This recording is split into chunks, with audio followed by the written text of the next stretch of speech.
আসসালামু আলাইকুম। কেমন আছেন সবাই? আশা করি সকলেই ভালো আছেন। কম্পিউটার ইউজ করেন অথচ মাইক্রোসফট অফিস ইনস্টল করা নাই এমন ইউজার কিন্তু খুব কমই আছে। বন্ধুরা, মাইক্রোসফট অফিসের মধ্যে আছে Word, Excel, PowerPoint, Publisher, এগুলো আপনি এর মধ্যে সবগুলোই অথবা হয়তো যে কোনো একটি ব্যবহার করে থাকেন। তো এটি কিছুদিন ব্যবহার করার পর প্রত্যেকবার ওপেন করার সাথে সাথে আপনাদের সামনে এরকম একটা নোটিফিকেশন বা পপ আপ উইন্ডো চলে আসে এবং এখানে এই রেড মার্কের মধ্যে এভাবে লেখা থাকে প্রোডাক্ট অ্যাক্টিভেশন ফেইল্ড। আপনি যদি এখান থেকে চেঞ্জ প্রোডাক্ট কিতে একটা ক্লিক করেন তাহলে এখানে আপনাকে প্রোডাক্ট কি বা অ্যাক্টিভেশন কি দিতে হবে। তো আপনি যদি পারচেস করে না থাকেন তাহলে কিন্তু আপনার কাছে অ্যাক্টিভেশন কি থাকবে না। এখানে আপনাকে বলতে পারে সাইন আপ করুন, এটাও থাকতে পারে।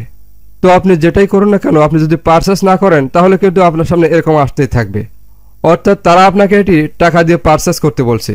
আপনি যদি এখান থেকে এটা ক্লোজ করে দেন তাহলে কিন্তু আপনি কাজ করতে পারবেন, কিন্তু প্রত্যেকবার ওপেন করার সাথে সাথে কিন্তু আপনার সামনে এটা চলে আসবে। এই যে দেখুন, তো এটা কিন্তু খুবই একটা বিরক্তিকর ব্যাপার। তো আমি আজকে আপনাদের মূলত দেখাবো কোনো ধরনের টাকা পয়সা ছাড়া কিভাবে এই সমস্যাটি সমাধান করবেন এবং এই ধরনের ঝামেলা থেকে মুক্ত থাকবেন। তো প্রথমে আমাদের দিস পিসি থেকে প্রোগ্রাম ফাইলে যেতে হবে। তো প্রোগ্রাম ফাইলটা সাধারণত আমরা যে ড্রাইভের মধ্যে উইন্ডোজ রাখি সেখানেই থাকে। তো আমরা সাধারণত লোকাল ডিস্ক বা এই সি ড্রাইভের মধ্যে উইন্ডোজ করে থাকি। আমি এখন এই লোকাল ডিস্ক এটা ডাবল ক্লিক করে এটা ওপেন করে নিচ্ছি। এখানে এসে যে দেখুন প্রোগ্রাম ফাইল, এখানে দুইটা আছে প্রোগ্রাম ফাইল। আমরা উপর থেকে এই উপরের প্রোগ্রাম ফাইলটি ওপেন করে নেব।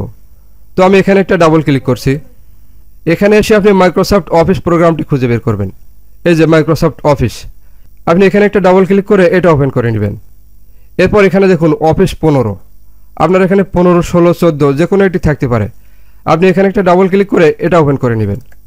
এরপর এখান থেকে আমাদের একটা জিনিস খুঁজে বের করতে হবে, সেটা হলো osppream.exe। তো এখানে এতগুলো ফোল্ডার থেকে আমাদের এটা খুঁজে বের করতে যে সময় লাগবে, তার থেকে এখান থেকে আমরা যদি সার্চ বারে এসে লিখি এই যে osppream, এটা যদি আমরা এখানে লিখি তাহলে আমাদের সামনে এটা চলে আসবে। এই যে এখান থেকে এর উপর মাউসের রাইট বাটন ক্লিক করে এখানে এই যে রান অ্যাজ অ্যাডমিনিস্ট্রেটর এখানে ক্লিক করবেন।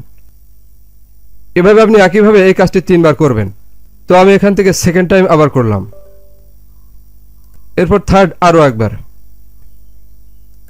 তো আমি এটা 3 বার করলাম, আমার কাজ কিন্তু শেষ।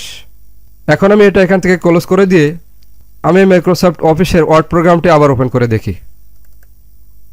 দেখুন এখানে কিন্তু নোটিফিকেশন বা পপ আপ উইন্ডোজটি আর আসছে না এবং এর উপরে কিন্তু আগে একটা রেড মার্কের মধ্যে লেখা আসতেছিল প্রোডাক্ট অ্যাক্টিভেশন ফেইল্ড, সেটাও কিন্তু আর নাই। তো আপনারাও এইভাবে কাজটি করে লাইফ টাইম এটিকে ইউজ করতে পারেন। তো বন্ধুরা, এই ছিল আজকের ভিডিও। আশা করছি এই ভিডিওটি আপনাদের অনেক ভালো লেগেছে। আর ভালো লাগলে অবশ্যই ভিডিওতে একটি লাইক দিবেন। আর এই ভিডিওটি থেকে যদি আপনি উপকৃত হয়ে থাকেন তাহলে অবশ্যই ভিডিওটি আপনার বন্ধুদের মাঝে শেয়ার করবেন।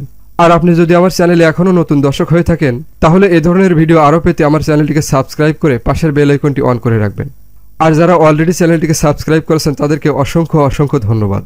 তো আজ এ পর্যন্তই, দেখা হবে আবারও নতুন কোনো টিউটোরিয়ালে। সে পর্যন্ত ভালো থাকুন। আল্লাহ হাফেজ।